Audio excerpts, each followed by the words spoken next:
ప్రభుత్వ ధాన్యం అంటే రైతుల నుంచి ప్రజాధనంతో కొనుగోలు చేసే ధాన్యం. ఆ ధాన్యంలో ఒక్క గింజ పక్కదారి పట్టిన బాధ్యులపై కఠిన చర్యలు తప్పని ప్రభుత్వం పదే పదే హెచ్చరిస్తోంది.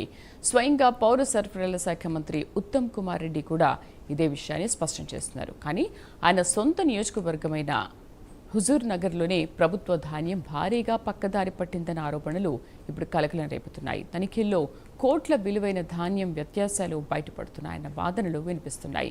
అసలు హుజూర్ నగర్లో ఏం జరుగుతోంది? మిల్లులో ప్రభుత్వ ధాన్యం నిల్వల పరిస్థితి ఏంటి?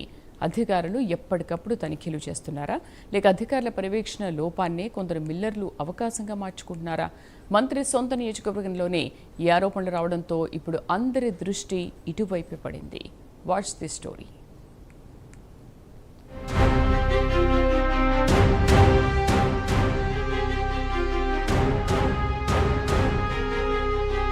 సూర్యాపేట జిల్లా హుజూర్ నగర్ నియోజకవర్గం రైస్ ఇండస్ట్రీకి కీలకమైన కేంద్రం.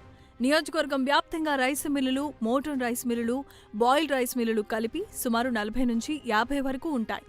యాసంగి, వానాకాలం సీజన్లలో రైతుల నుంచి ప్రభుత్వం కొనుగోలు చేసిన భారీ మొత్తంలో ధాన్యాన్ని కస్టమ్ మిల్లింగ్ కోసం ఈ మిల్లులకు అప్పగిస్తోంది. రైతుల నుంచి కొనుగోలు చేసిన ధాన్యాన్ని మిల్లింగ్ చేసి ప్రభుత్వానికి బియ్యంగా తిరిగివ్వాల్సి ఉంటుంది.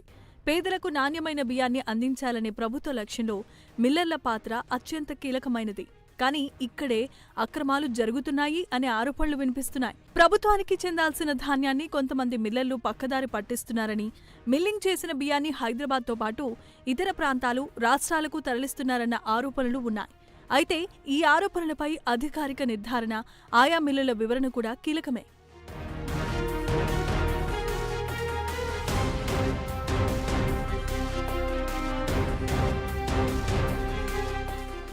హుజూర్ నగర్లో ఒక రైసు మిల్లులో సుమారు 8 కోట్లు, దొండపూడిలో మిల్లులో 5 కోట్లు, నేల చెరువులో మిల్లులో 55 కోట్లు, గరిడేపల్లిలో 22 కోట్ల విలువైన ప్రభుత్వ ధాన్య విషయంలో అక్రమాలు జరిగాయన్న ఆరోపణలు వినిపిస్తున్నాయి. ఈ 4 మిల్లులకు సంబంధించిన ఆరోపణలు విలువే భారీ మొత్తంలో ఉందని ప్రతిపక్ష నేతలు చెబుతున్నారు. అంతేకాదు నియోజకవర్గంలో మిగతా మిల్లుల్లో సమగ్రంగా తనిఖీలు నిర్వహిస్తే అక్రమాల పరిణామం 500 నుంచి 600 కోట్ల వరకు ఉండొచ్చని ప్రతిపక్ష నేతలు ఆరోపిస్తున్నారు. అయితే ఈ అంచనాలకు అధికారిక ధృవీకరణ రావాల్సిందే. తనిఖీలు జరిగిన కొన్ని మిల్లుల్లో కోట్ల విలువైన ధాన్యం నిల్వల్లో వ్యత్యాసాలు కనిపిస్తున్నాయి. చిన్న మిల్లుల్లో 4-5 కోట్లు, పెద్ద రైస్ ఇండస్ట్రీలో 10 నుంచి 20 కోట్ల వరకు వ్యత్యాసాలు ఉన్నాయి అనే ఆరోపణలు తీవ్రమైన చర్చకు దారితీస్తున్నాయి.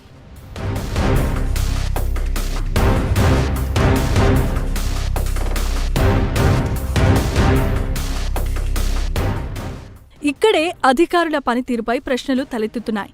ప్రతి నెలా క్రమం తప్పకుండా స్టాక్ వెరిఫికేషన్ జరిగితే ఇంత పెద్ద మొత్తంలో ధాన్యం మాయమయ్యే పరిస్థితి వస్తుందా? అధికారులు తనిఖీలు ఎంత తరచుగా చేస్తున్నారు? స్టాక్ రిజిస్టర్లు, ఫిజికల్ స్టాక్ మధ్య వ్యత్యాసాలను ఎప్పటికప్పుడు గుర్తిస్తున్నారా? ప్రభుత్వ ధాన్యం పక్కదారి పట్టినట్లు తేలిన మిల్లులపై ఇప్పటివరకు ఎలాంటి చర్యలు తీసుకున్నారు? తాత్కాలిక కేసులతో సరిపెడుతున్నారన్న ఆరోపణలో నిజమెంత?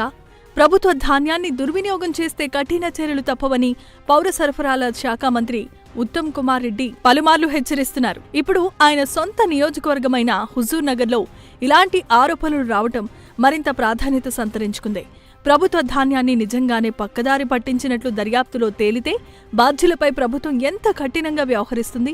అవసరమైన చోట పీడీ యాక్ట్ వంటి కఠిన చట్టపరమైన చర్యలకు వెళ్తుందా? అధికారుల పాత్ర లేదా నిర్లక్ష్యం ఉన్నట్లు తేలితే వారిపైన చర్యలుంటాయా? ఆరోపణలు ఎదుర్కొంటున్న మిల్లులపై సమగ్ర విచారణ చేపట్టి అసలు లెక్కలు బయట పెడతారా? ఇప్పుడు హుజూర్ నగర్ ప్రజలతో పాటు రాజకీయ వర్గాలు కూడా ప్రభుత్వం తీసుకునే తదుపరి చర్యల కోసం ఎదురుచూస్తున్నాయి.